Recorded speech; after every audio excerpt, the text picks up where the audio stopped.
Good evening and welcome. The AJL case in which Sonia and Rahul have been summoned by the ED is a crystal clear one.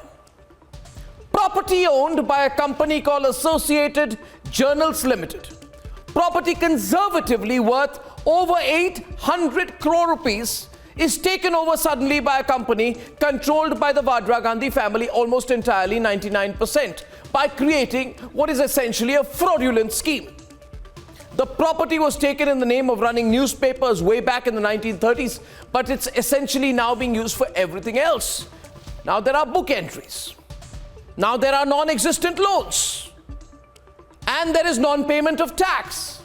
And all in all, ladies and gentlemen, it's such a solid case against the Vadra Gandhis that the appellate tribunal asked them to pay a couple of months back some 249 crore rupees in tax.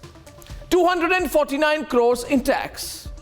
Now I am sure, and I'm sure you'll agree with me, that 250 crores, just 250 crores is not a great deal of money for the Vadra Gandhis. And so I think they should pay up and face the penalty. There's nothing to lecture about it. There is nothing to moralize about an alleged crime like this. Pay up and own up is what the Vadras ought to do. And let me add something else. Nobody will empathize or sympathize with the Vadras if they face the law now. Nobody. And you know why? Because ordinary citizens face cases for years if they evade taxes of even 1,000 rupees. So if the Vadras have evaded tax in this case worth over 250 crore rupees, then how is this a political matter? Ladies and gentlemen, last night I made a similar point in the case regarding the AAP minister, to which there was some terrific feedback. If the debate becomes political and rhetorical alone like it does on some other channels, then sometimes those facing the charges seem to get away. But this is Republic. And here today, in this case, like in the case of Satyendra Jain last night, there are clear transactions, there are signed papers.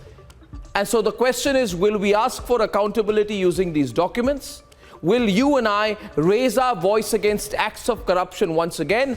Or have both the AAP and the Congress, the Vadra Congress, forgotten the summer of 2010 and the spring of 2011, when on the back of scams exposed by us, the issue of corruption came up and they fought on opposite sides at that time? I want to know, ladies and gentlemen, you want to know, and yes, the nation wants to know.